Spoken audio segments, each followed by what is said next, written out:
Демек, достар, мына böyle acayip kitaplar ve kitaplarını gerçekten okumaya teklif etemiz. Bağlar mevzusunu da bugün açıklayımız ve aslında bu mevzunu devam edecekmiz. Ben bilesem, bu da yaxşı olacak ve da faydalı.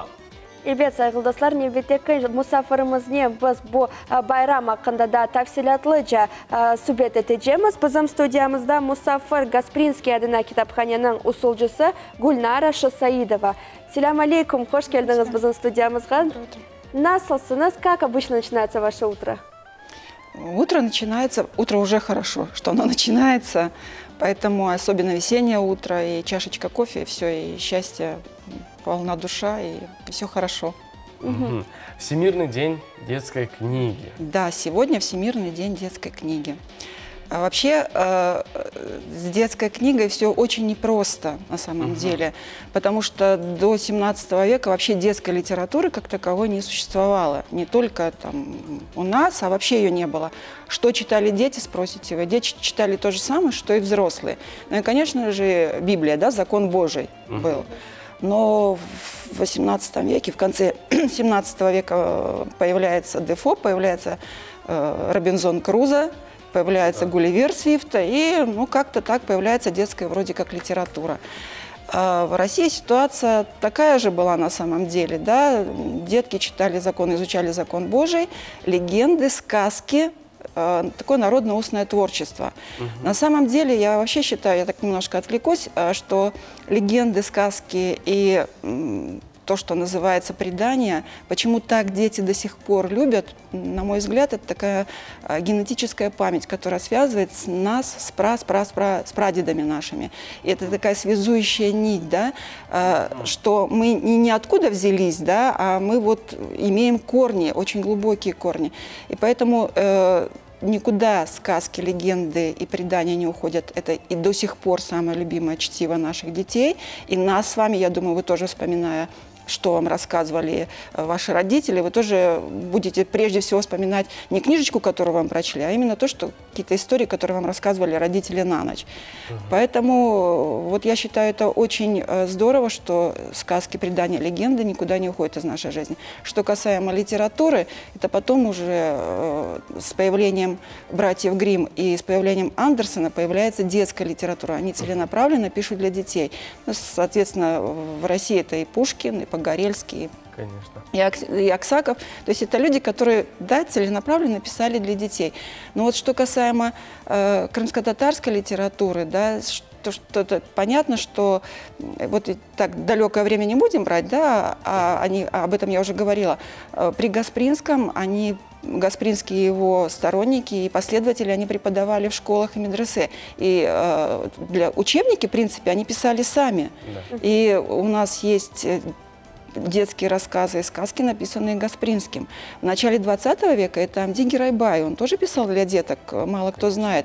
Но на самом деле у нас, например, в фонде редкой книги есть уникальные издания на арабице Амди Гирайбай. Это рассказы для деток 27-24 года изданий. Поэтому специально сказать, что вот эти крымско-татарские, мы сейчас об этом, да, говорим, эти крымско-татарские писатели пишут, это детские писатели, такого мы, к большому сожалению, сказать не можем. То есть это взрослые писатели, которые пишут для детей. Ну, вот почему, да, так происходит? Почему нет специальных детских именно крымско-татарских писателей, которые пишут для детей? На самом деле и в русской литературе ситуация не лучше. Это вот только сейчас появляться стало, да, такое? В принципе, все писатели по большинству... могут писать. В большем, конечно, случае, в большинстве случаев, все писатели, которые писали детям, они же в основном-то и писали и для взрослых одновременно. Вы же когда сказали насчет Гулливера и когда сказали насчет Робинзона Крузо, ну, это истории не совсем детские. Для детей. Но для того времени это, конечно же, были детские истории, да? История о приключениях, да? А сейчас это вообще в чистом виде детское чтиво. Я просто хочу сказать, что взрослый, вы правильно говорите, наверное, взрослый писатель, детский писатель может писать и для взрослого. Да. Вот это нет. Я с вами могу поспорить. Из русских классиков кто остается? Агния Барто, которая писала для детей? Ну, во-первых, Самуил Маршак, Самуил Маршак. Чуковский, Ну, хорошо. Но, Носов, опять же, а Успенский. Сейчас тоже есть имена, очень перспективные имена. И Дашевская, и Веркин, и Шевчук Игорь. Они пишут для детей. И Усачев, который к нам любит приезжать и встречаться с детками. Я к тому, что на самом деле вот Андерсон, если возвращаясь к нему, он написал 6 романов для взрослых. Но кто знает его романы, знают только сказки его. Да. Поэтому, понимаете, детский писатель, если он детский писатель для взрослых, я думаю, он писать не может. Это взрослый писатель для детей, если он сохранил в себе ребенка, это в обязательном порядке. Да. Взрослый человек не может просто взять и написать для ребенка, если в нем нет вот того, что называется удивление миром, да? Почему вот дети, мы говорим, ой, такая непосредственная реакция, ведет себя, про взрослого человека, ведет себя как ребенок, да? Потому что он сохранил в себе вот такое вот восприятие мира, да, непосредственно, широко распахнутые глаза и умение удивляться. Вот есть, если это во взрослом человеке, он, конечно, 100% сможет написать для ребенка. И у нас есть крымско-татарские авторы, Серай Нусиинов, например, Абдуль Велиев, и, я не знаю, Эльмаз Бахшиш, она дарит нам книжечки, свои удивительные книжки пишет для детей. Поэтому есть авторы, которые пишут для детей. Главное, чтобы читали. Не, ну читают. Сейчас Читают, тенденция, читают, сейчас тенденция да. есть.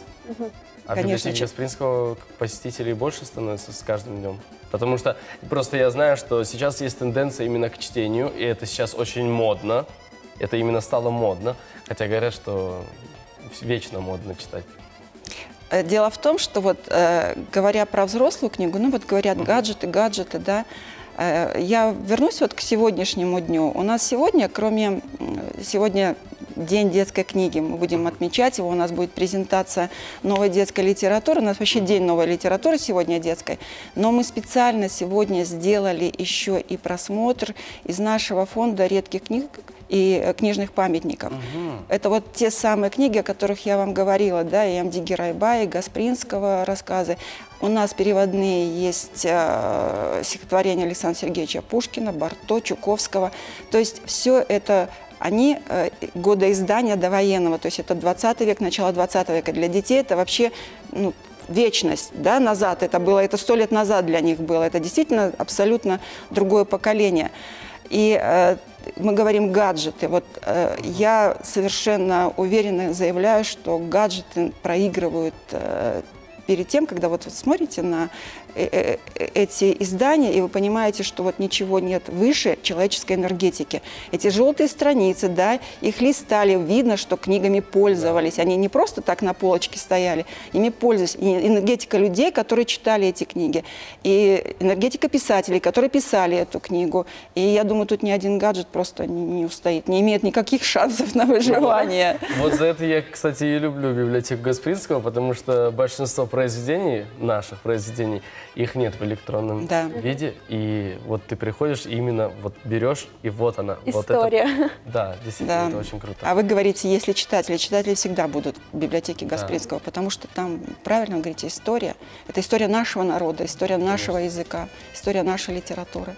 А среди маленьких посетителей вот вашей библиотеки какие произведения самые популярные? Ой, очень любят Серая Нусиинова, и очень любят Аблязиз Велиева и Умерова, Нузета Умерова. Вообще Нузет Умеров, ему 80 с копейками, да, но удивительный, вот это к вопросу о сохранении в себе ребенка. Когда он разговаривает, вы не видите в нем взрослого человека. То есть он разговаривает с людьми, с малышами на их языке. Это удивительно, поэтому, я думаю, его стихотворения так популярны. Но вообще, повторяю еще раз, все вот, и Эльмаз Бахшиш пользуются большой популярностью. А по Серая Нусиинову у нас вообще в прошлом году детки инсценировали его рассказы о животных и рассказы о природе. То есть это очень хорошая, на самом деле, качественная литература. Она учит не только любить природу, любить родной край, но она прививает уважение к родному языку. Вот, к большому сожалению, сейчас родной язык, да, уходит. Это не хорошо, не плохо, это данность. Это ситуация такая, мы ассимилируемся в среду.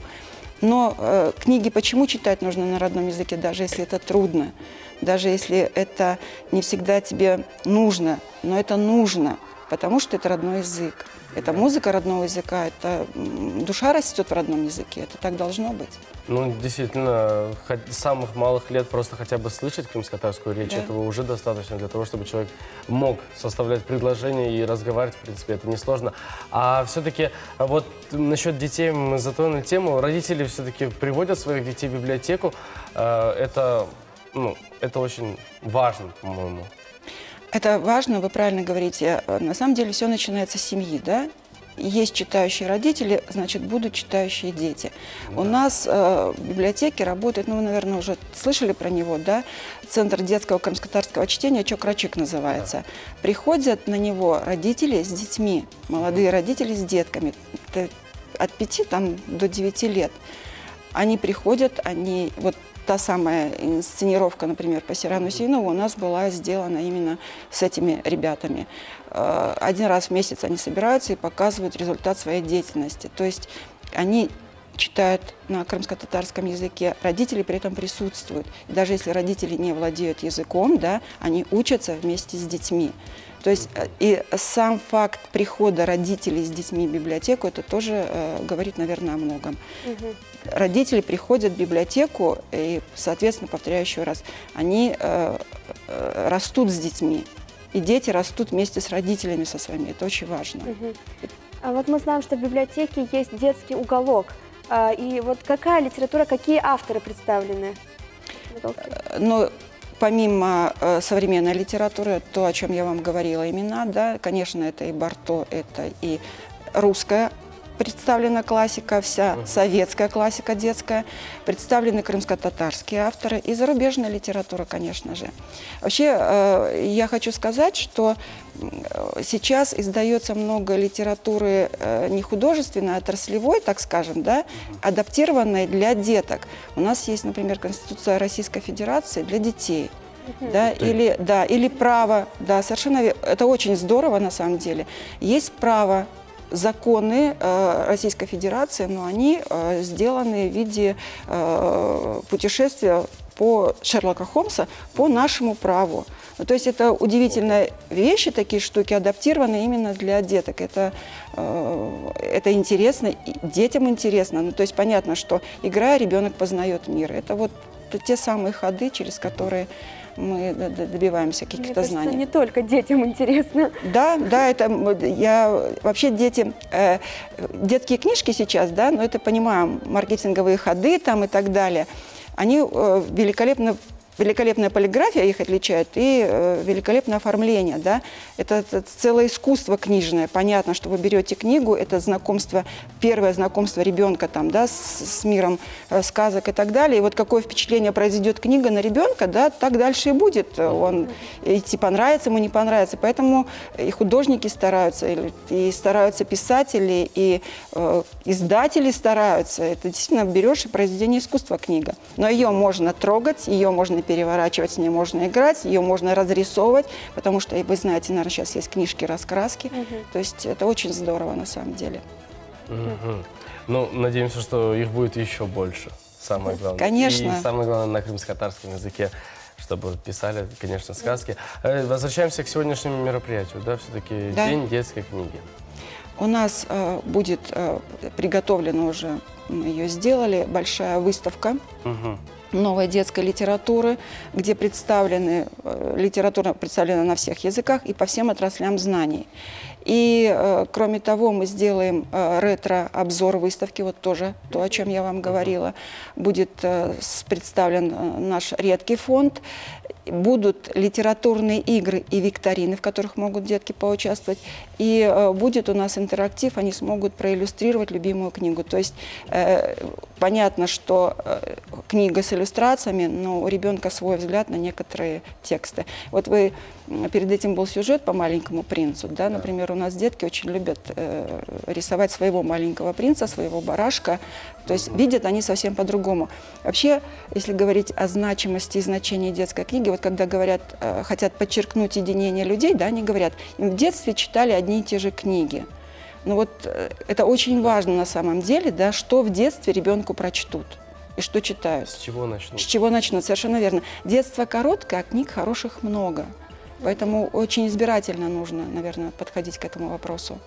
Нужно вообще понять, вот каждому году, какая определенная литература Да, подходит. конечно, конечно. Это очень сложно, действительно.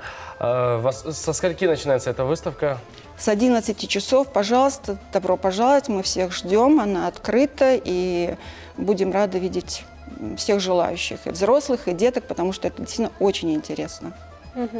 Нарханум, вот в этот замечательный праздник, что бы вы хотели сказать и пожелать нашим телезрителям? И большим, и маленьким. Да. Да? Читать, правда, нужно читать, вы правильно сказали в предыдущем сюжете, что да, нужно читать хорошую литературу, нужно общаться с умными людьми, потому что человек прирастает человеком, человек прирастает хорошей литературой. И, наверное, душа должна постоянно трудиться, чтобы расти, и душевному росту и самообразованию никаких границ и потолков не должно быть. Поэтому растите, умнейте, становитесь выше, добрее, чище. Çok sağ olun. Gelgeniniz için. Ve böyle meraklı sohbetimiz için biz elbette sizге muvaffaqiyetler тілейміз. Hayırlı günler olsun. Sağ ol. Çok sağ olunuz. Hürmetli dostlar, bizim yayınımız ise devam ediyor. Nefbeti kısmımız şimdi o da pek acayip ve meraklı olacak. Geliniz onu beraberlikte seyrettik.